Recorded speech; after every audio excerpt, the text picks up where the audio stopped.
Welcome to the Starting Monday podcast, the podcast for anyone who has a habit of delaying their health and fitness goals, who struggles to build consistency, or just doesn't know where to start. Have you ever said the phrase, "I'll start Monday"? If so, this is the podcast for you. Let us help make those goals of yours a priority by getting started today. Each episode, we bring you easy to digest, simple to understand training, nutrition, and lifestyle tips to make your fitness journey that little bit easier. Now, let's welcome the hosts, experienced personal trainers, and all-around good guys, Barry Stephen and Matthew Percival. Hi guys, and welcome back to the Starting Monday podcast. I'm Matthew Percival. I'm here with Barry Stephen, and today we're going to dive into mistakes that you make in the gym. It's a very exciting episode where we dive into every mistake Barry's ever made in the gym. I think we should start with you, Matthew, because I know some of the mistakes that you've made. I've never made a mistake ever. You've done some silly things in this gym. I did put a hole in your mat at one point. I bought you a bottle of gin to apologise, which you drank within about a day, I think. You put a hole in my mat because you, the experienced lifter that you are, the experienced personal trainer that you are. I unloaded one side and left the other side. You did the classic thing that nobody should do in a gym, and that is unload one side of a bar and leave all the weights on the other side of the bar. What happens with that? What happens when you do that? Well, the bar sadly tips over to one side and falls onto the floor, which it fell onto your mat and made a hole, a barbell-sized hole in your mat, which then motivated you to then replace your mat. So yeah, motivation. That is true. And you did buy me a nice bottle of gin, which is I appreciated, and I drank. Did you appreciate or did you drink it? Both. Did you? Fantastic. That's what we like to hear. And I have done more dumb stuff, I must say. Can we hear more about that? Oh God. I dropped 210 kilograms onto a bottle of liquid chalk once. So if my boss listens to this, he will remember that. And also most of my staff, they will remember this as well. I'm glad you didn't do that in our gym. I picked up 210 kilos and the liquid chalk bottle fell over and rolled underneath it. And I dropped it from a height and that must have exploded. It exploded. It covered everything. It covered a lot of people as well. It's on video, but you don't see who it covered, thankfully. You just see my shocked expression of what's just happened. Surely you've made some mistakes, though, Barry, at some point. Oh, of course. I can't really think of anything because you're so ridiculous perfect. As that. But yeah, and that was recent, to be fair. That's a bit embarrassing. It wasn't me starting out. I've been caught underneath a bench press. And was it at least heavy? Yeah, I think so. I had that at Pure Gym. It was 50 kilograms, and a stray man had to come save me. It's one of those where the gym was quiet, and you can't shout because you're restricted. The bar. Yeah, you're also embarrassed. You're extremely embarrassed, and you're trying to signal somebody to help you. The clips are on, so you can't roll the weights on. Yeah. You got to sort of shuffle it down yourself. Yeah. But we're here to dive more into mistakes, like common mistakes, like not so stupid mistakes, but like little mistakes you might make. Things like that. Yeah, not daft things. Like, for example, overtraining, people coming to the gym and possibly doing too much, training body parts too much, that sort of stuff. You ever done that, Barry? It's a classic, is it? So, yeah, when you first start training, and when I first started training, the focus was heavily around upper body, so chest, biceps, triceps, back. The classics, yeah. Yes, some guys wouldn't even train back muscles. It would just be chest and biceps, wouldn't it? That's a sort of classic thing. Posture of a tumbleweed. But I was part of that. I certainly neglected my legs, neglected my core. Maybe didn't do a lot of cardiovascular training either. Just really focused on the muscles that you can see in the mirror. It is interesting that guys sort of go towards the upper body, and women tend to go towards lower body in terms of overtraining. But you can also overtrain in terms of pushing yourself too hard. Coming into the gym and trying to max out every single session is never a great idea, is it? Yeah, and I would say that's a common thing with a lot of beginners. They get so enthusiastic about their new training regime, and they're super excited, and they're feeling so good in the initial stages that they just go all in. All the time, yeah. Or they see a YouTube video of someone they want to be like, and they're maxing out every day, so they do the same. And it's never a good idea. I found myself always injuring myself when I first started out. Yeah, well, that's kind of why we don't want you to do that, because you're gonna blow up pretty quickly with an injury or just fatigue, and you're going to be a little bit despondent that the results that you're getting are slowing down, and that's probably because your body's not getting it's that overtired. chance to develop, recover, and push on. So start small, find the right balance.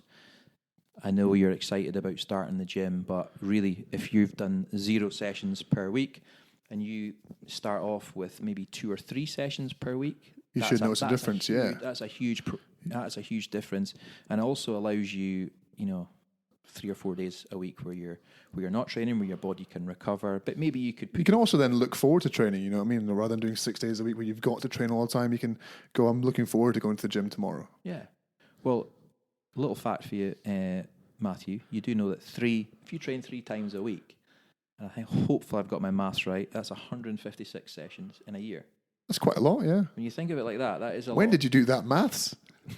I missed this bit. Was it last night, sitting in bed? Yeah. God, how many sessions is that a year, I wonder? That's not including holidays, obviously. No, but what made me what made me think about that was that a lot of people will train 5 times one week, 1 the next, none the next. Yeah.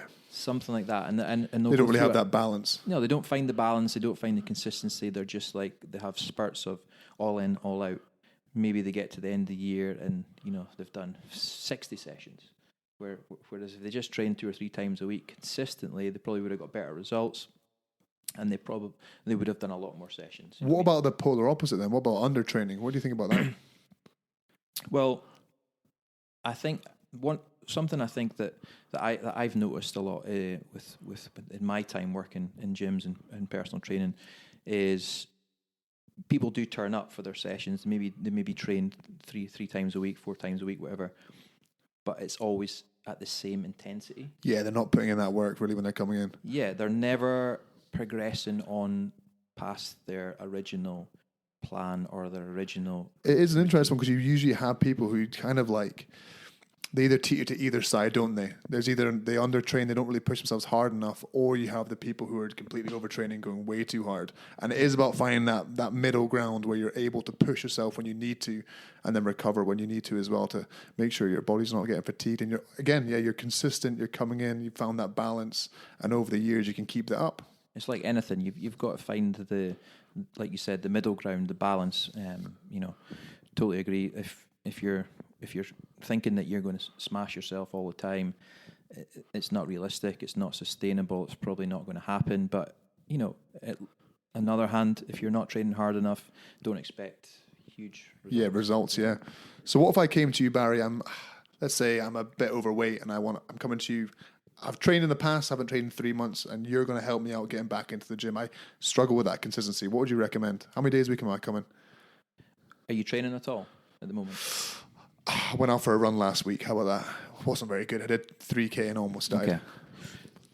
Well, I want to get you to 3 sessions a week, but we could maybe start off by doing 2 sessions a week. Yeah. See how your body responds. Full body programs, I'm guessing? Full body, yeah. You're only going to train twice a week, so we'll space them out, make sure you've got a good amount of recovery between those 2 sessions. We'll do full body sessions. So what I mean by that is we're going to train all muscle groups. We're not going to split it or focus on certain areas. We're going to train your whole body, legs, arms, upper body, core. Maybe include some cardiovascular training in there as well. That would be, for me, probably where I would start you off. And then once you're getting consistent with that and you're happy with that routine and you're keen to sort of progress on a little bit more, I would encourage you to get 3 times a week.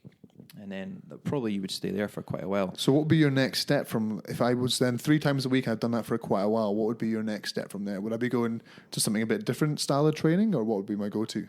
Well, I think in the early stages when you're training 1, 2, 3 times a week, I would keep it to full body sessions. Yeah, all right? definitely. So if you are going to the gym and you're wondering, should I do an upper lower split, or should I mix up my muscle groups, or what should I do? I would train full body for all those sessions.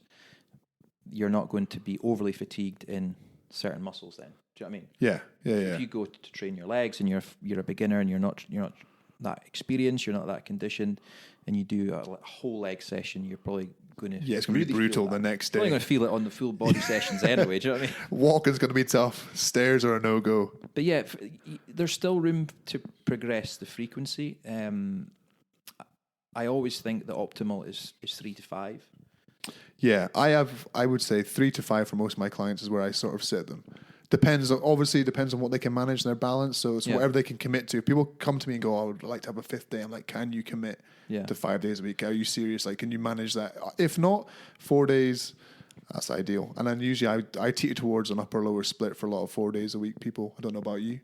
And then 5 days you have a bit more freedom. It gives you more options. When you're training 4 days a week, you've got more options. You know what I mean? You can then start to split things, I think. You know, upper, lowers. Yeah.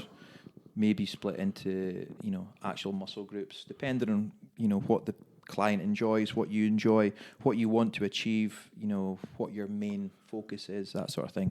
But you've got much more options at your disposal when you're training 4 or 5 times a week. Why I wouldn't encourage you to train more than that is I just generally find that there's not enough recovery there for you to build strength. You could. Improve your body composition, enjoy it, you know.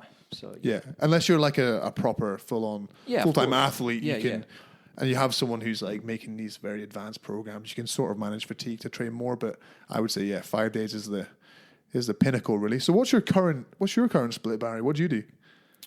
So I'll train 4 days a week, and I'll maybe put a 5th session in on certain weeks if I've got time or I feel like I can commit to it. But on the flip side, I'll aim to train a minimum of 3 times a week. So I'm right in that bracket, 3 to 5 times a week, but really focusing on 4 days a week with, at the moment, an upper lower. Yeah, so classic. 2 days upper, 2 days lower. That's a sort of classic split, but it's a really good way for me to sort of balance out the exercises that I want to work on, but also like space them out throughout the week so that I'm going into each session with a lot of energy, a lot of strength, and not overly fatigued. Yeah, you know. Yeah. What about yourself? I'm actually similar. I do 5 days a week. I like training 5 days a week. It's something I can. You had manage. to get one up on me, didn't you? Yeah, I did. This is what happens. You got to put in the work if you want to bench over 140, Barry. So I actually do a similar. I do upper lower. So I do a similar sort of split. I do an upper lower split. It's strength based, but also volume based. And I have a 5th day, which is like a full body accessory day. I do a lot of accessory work. So like for people who don't know what accessory work is, it's usually lighter stuff, not large muscle groups, usually smaller muscle groups. I do legs though, but usually machine based stuff. So it's like a full body day, but nothing too crazy. So let's talk a little bit about what a session should look like then for the listeners, right? So because you talked about accessory work there, so. When would we do that? Would we do that at the start of the program, at the end of the program? How should their structure be? What's my plan going to look like if I'm working with you? Ideally, if you're coming into the gym for your session, your larger compounds usually go first. Obviously, warm up. So I would usually spend like 5-10 minutes warming up, and then your larger compounds come first. So bigger lifts. So if I was doing a lower body session, usually it's either deadlift based or squat based. Mm-hmm. I actually squat and deadlift twice a week, but usually for clients, it's not. Well, actually, that's a lie. It depends. But I would say squat first, big lift first. I do my heaviest lift first, biggest compound first, and from there, I would teeter down towards smaller movements. Smaller muscle groups. Yeah, so like a squat, maybe then a lunge, maybe then a back extension. You know, so leg curl, leg extension, machine based stuff, teetering down that way. Yeah. So you're prioritizing the big exercises first, the big bang for buck movements, the ones that are going to require the most strength, the most effort, and probably the ones that are going to get the best results, right? And it's simple because imagine you had to do that at the end. Yeah. Imagine you've done all the other stuff first and you went, okay, now we're doing a really heavy, really intense exercise. You'd be knackered. No, so we've got the big compounds at the start.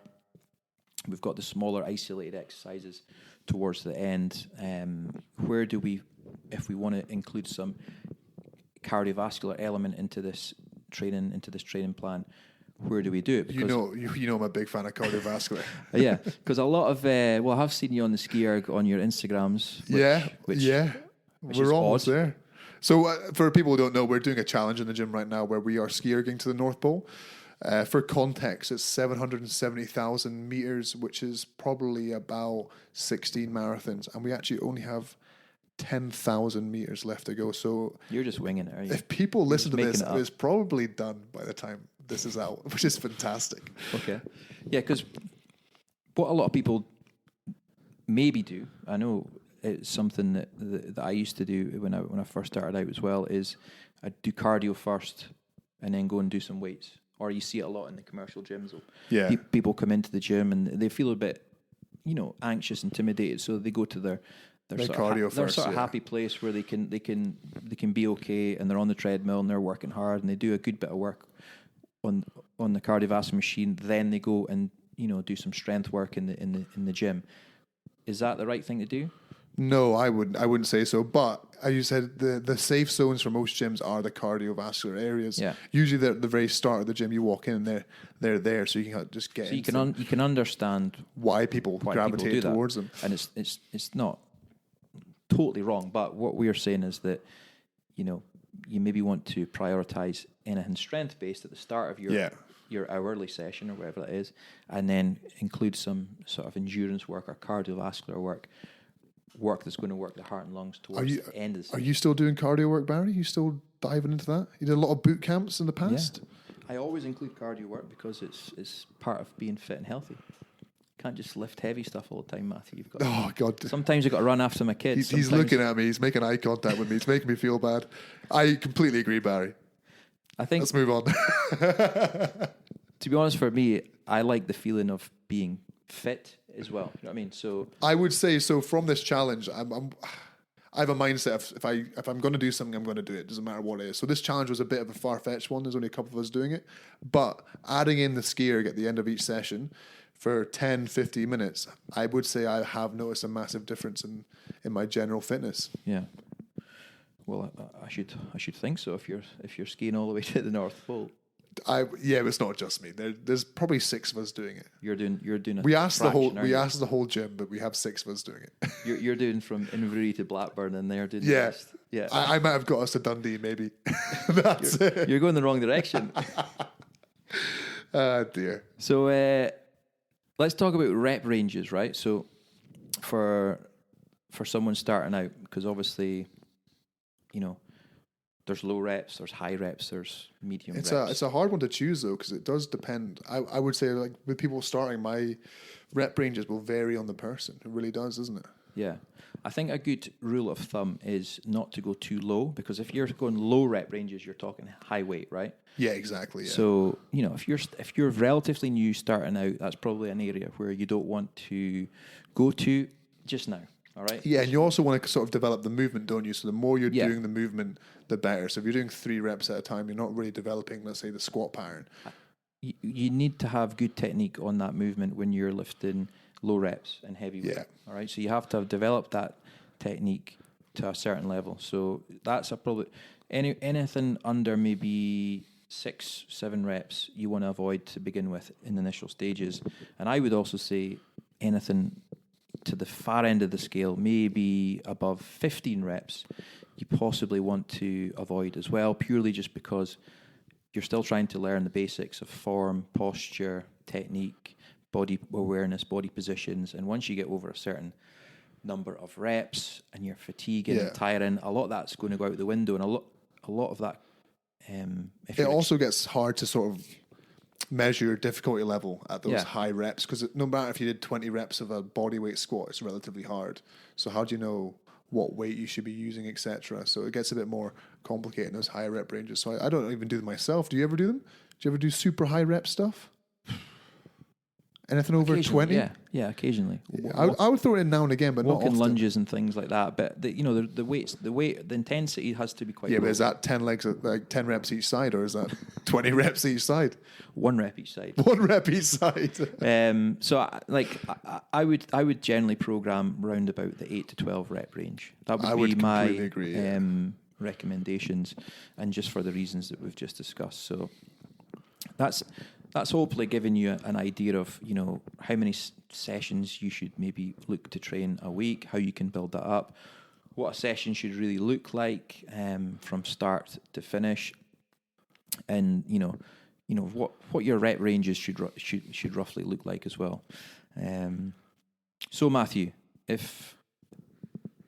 talk to me about having realistic expectations, because I know from working with many people that clients do come in with quite unrealistic expectations at times. Yeah, what they're going to achieve and what they sort of want to achieve. And it's difficult to sort of dampen that down, because you don't want to dampen the enthusiasm, but you want to sort of make them aware that they're probably not going to bench 200 kilograms by their birthday next month.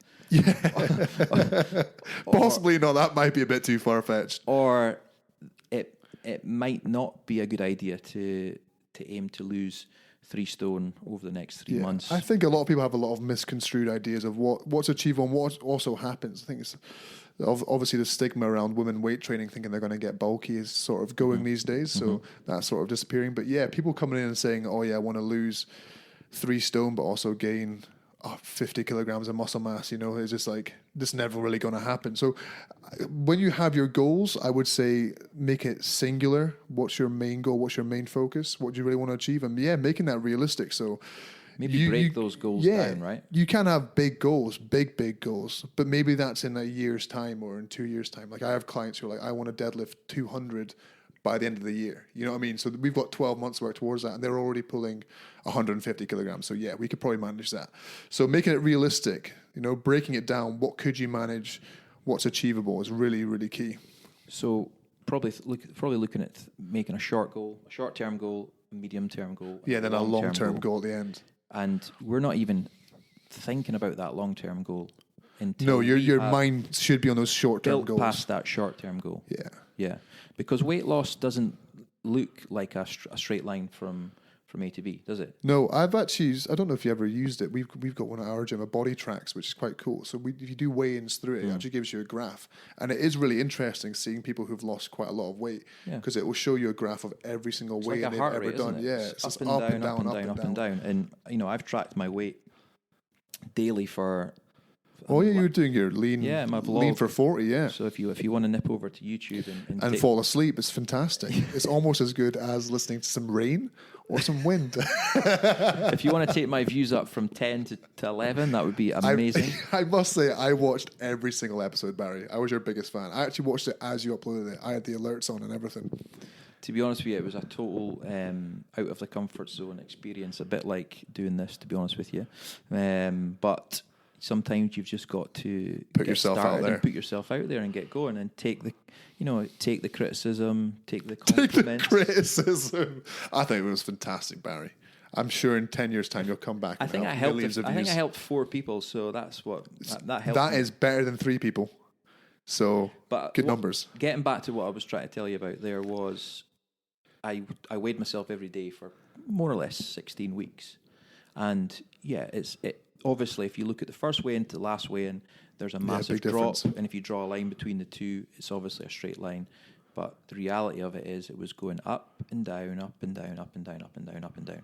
So that's what weight loss is going to look like. So, don't think that you're going to come in and just shed weight instantly, like and gain muscle instantly. I think muscle is probably the big one for a lot of people. They believe they can just chuck on a lot of muscle mass, especially lads. I always want to look like a fitness model in 3 weeks' time, please. It's even more difficult, and I think you've really got to be prepared to be in it for the long term. So I mean, if you're wanting to build muscle, I mean, you're a good example of that, Matthew. You've built a lot of muscle in the time you've been training. You know what's funny, Barry? I was waiting to say something very cheeky and insulting towards you, and you said something very nice to me. So I'm just going to take that back. Should just pipe down, pal. So yes, weight loss, strength gains, muscle gain, they're all variable things, and it's going to take time to get to a certain place. So expectations have got to be realistic. But that doesn't mean to say you can't have big goals. You can't have big goals, no. You can't have big goals. I've got a very big goal written on my whiteboard, but I'm not going to tell you what that is because I haven't done it yet. But I'll tell you what it is when I do it. I like that. Yeah. But why not tell me? Is it because it's on my whiteboard and it's for me to achieve. Because your mum and my mum are listening in. Yeah, maybe it's a fitness appropriate goal, but it's a big one, and I will do it one day. Right. Other mistakes that people might be making, Matthew, overthinking it.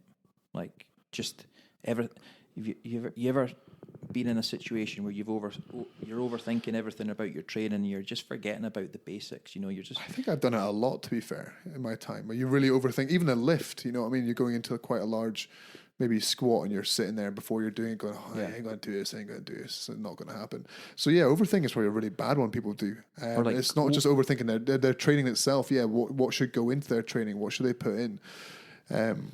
The simple stuff's always the best. Small variations, small changes.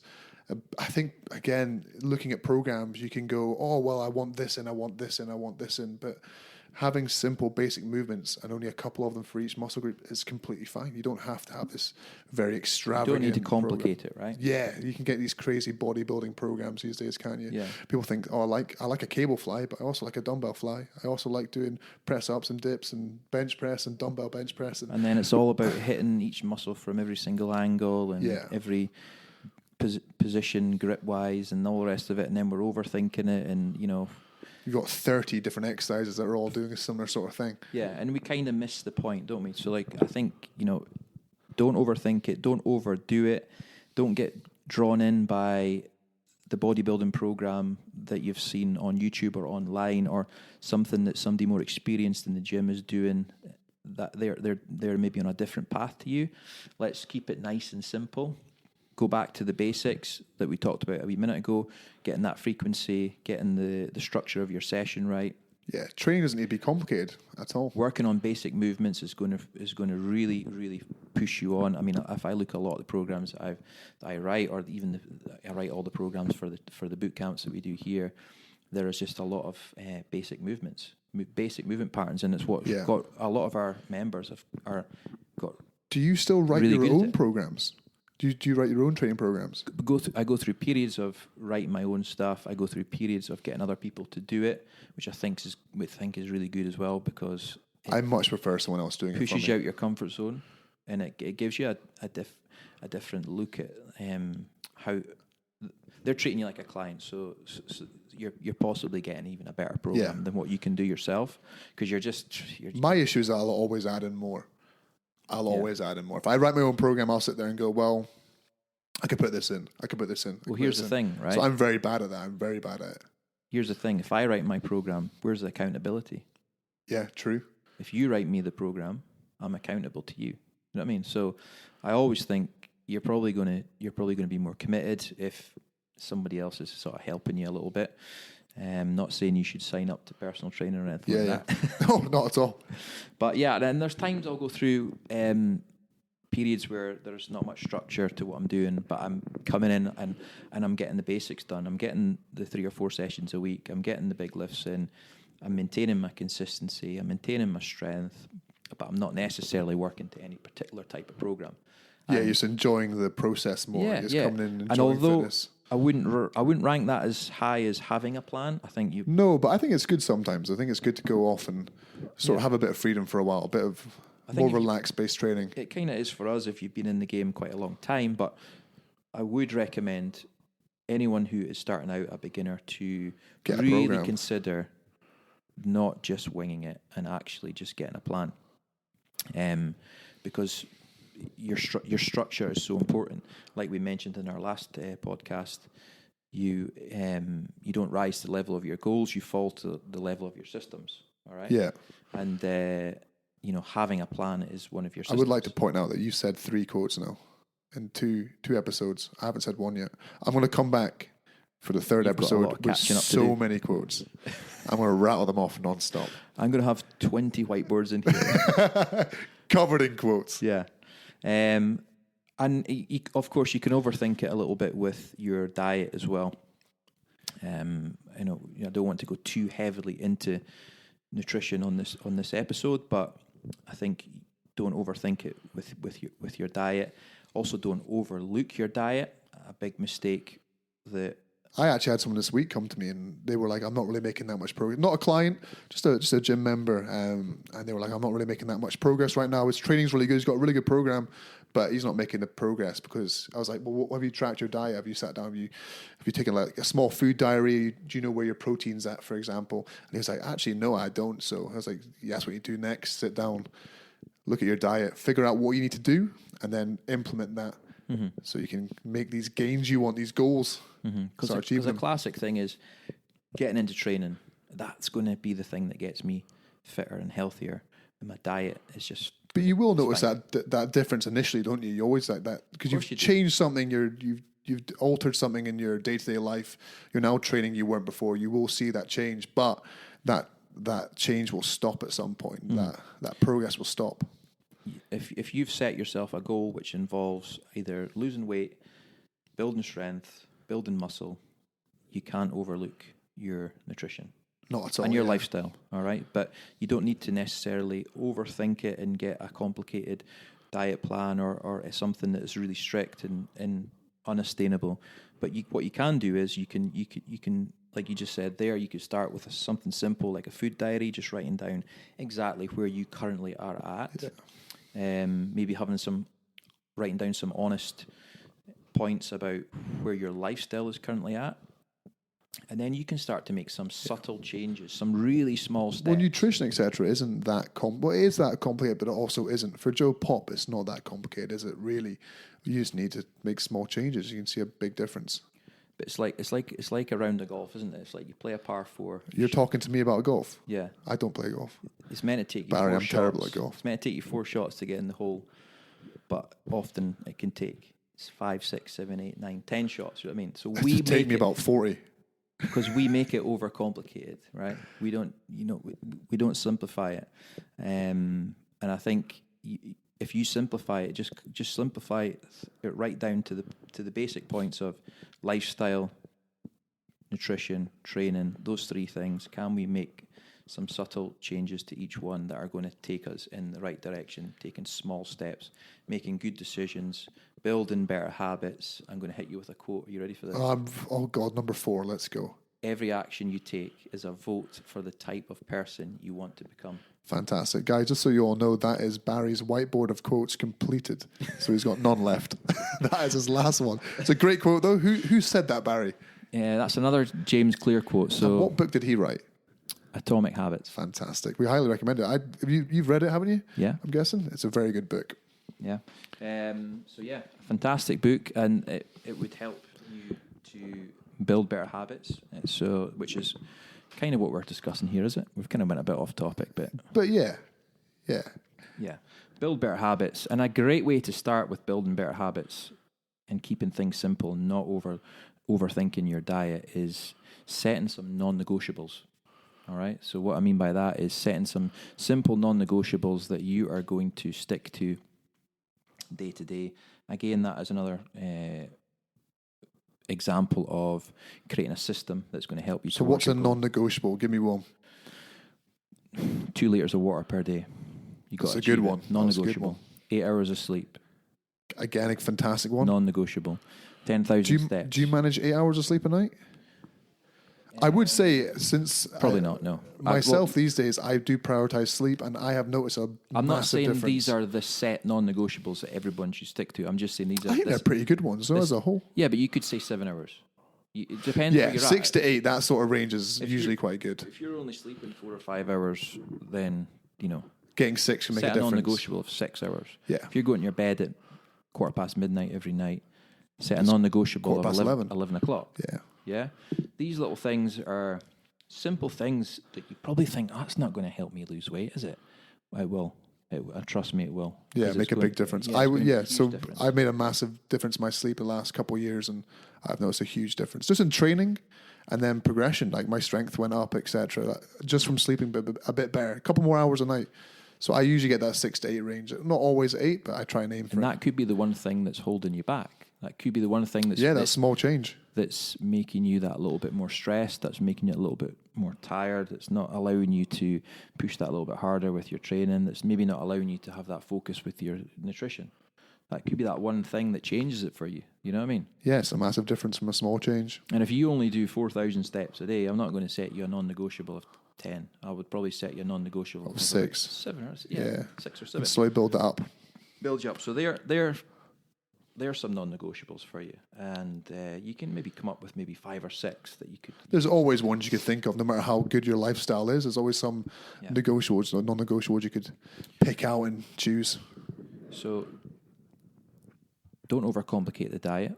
Don't overlook the diet, but also don't do absolutely nothing outside the gym, because Yeah, outside the gym's a massive difference, isn't it? yeah. So like, I don't know, like 1 hour of your day training in the gym is percentage wise, I don't know what it is, but it's extremely low. I believe, what, in terms of, we're talking calorie burn or? Well, just like one hour out of 24. I don't know. The Oh, maths, right. sorry. You know the mass of 1 in 24. Maths isn't my strong point. That's Ask probably any like, of the what, clients. 4% of your day or something like that? Yeah. So I really hope that math is what good. you do outside the gym is probably what's going to get you the results. You know, Why did I say 4%? That's so far off. well, it's gone now. Nobody cares. I do know that 3 hours training a week is 2% of your week. That's 2% of your week. Yeah. So, like, what the point I'm trying to make is, it's not going to have the big effect that you maybe think if you are not committing to your lifestyle, which is basically everything that you're doing outside the gym. Your movement, your daily movement, your walking, your tracking your steps.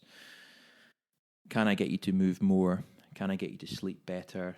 Can I get you to tune into your nutrition more? These are the things that really help somebody get better results. Yeah, make a big difference.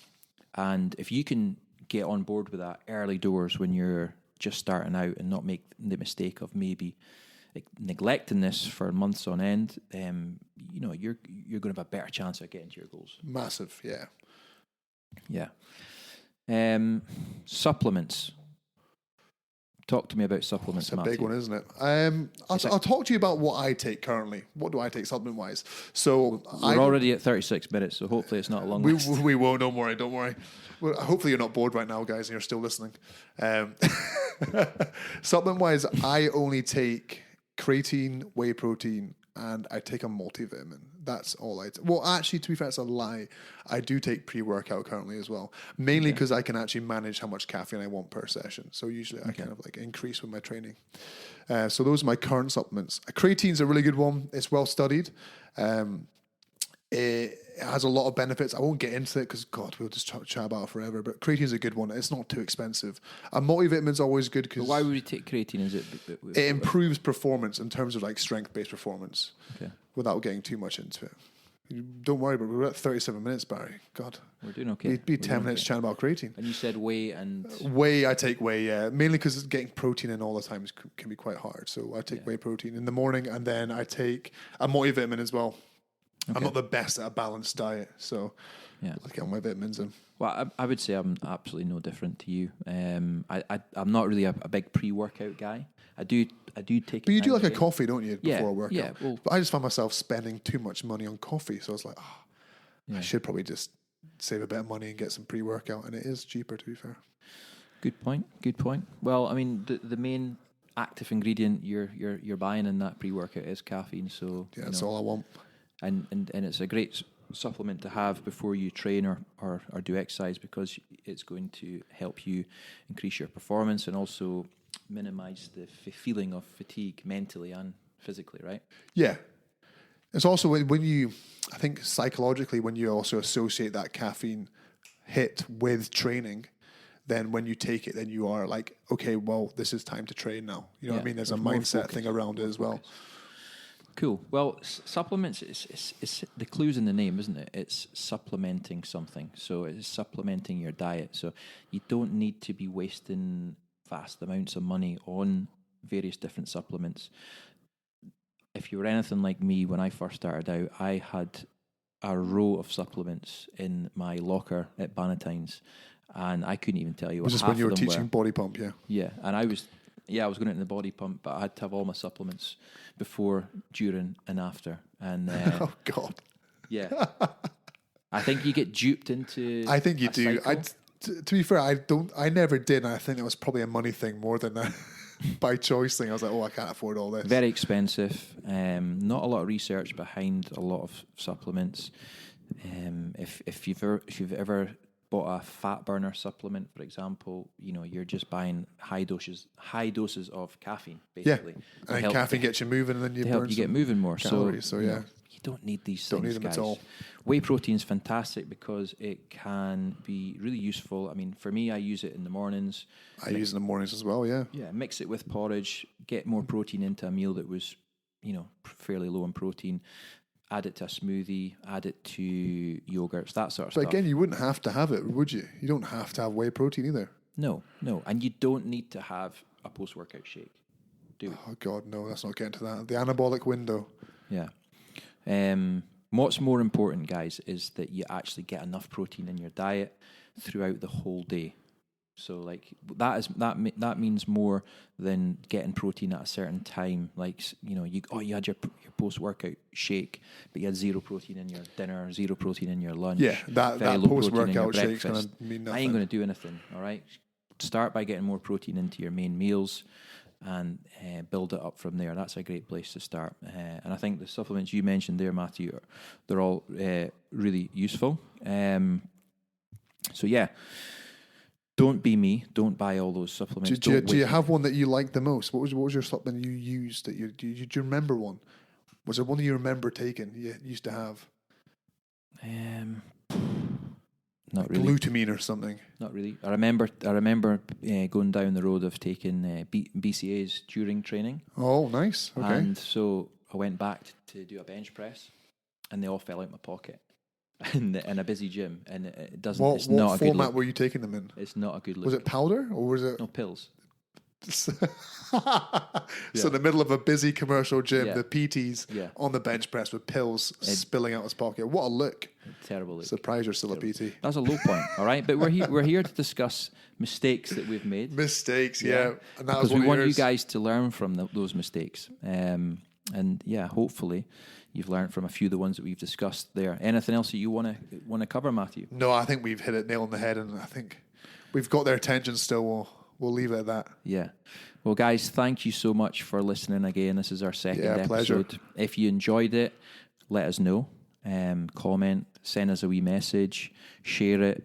And if you are a fairly new person to the gym, or you know anyone that's fairly new, send them this, and hopefully they will pick up something. We'll see them all in episode 3. See you in the next episode. Thank you for listening to the Starting Monday podcast. If you enjoyed this episode, please make sure to follow us and share with your friends. Have a great day and see you at the next episode.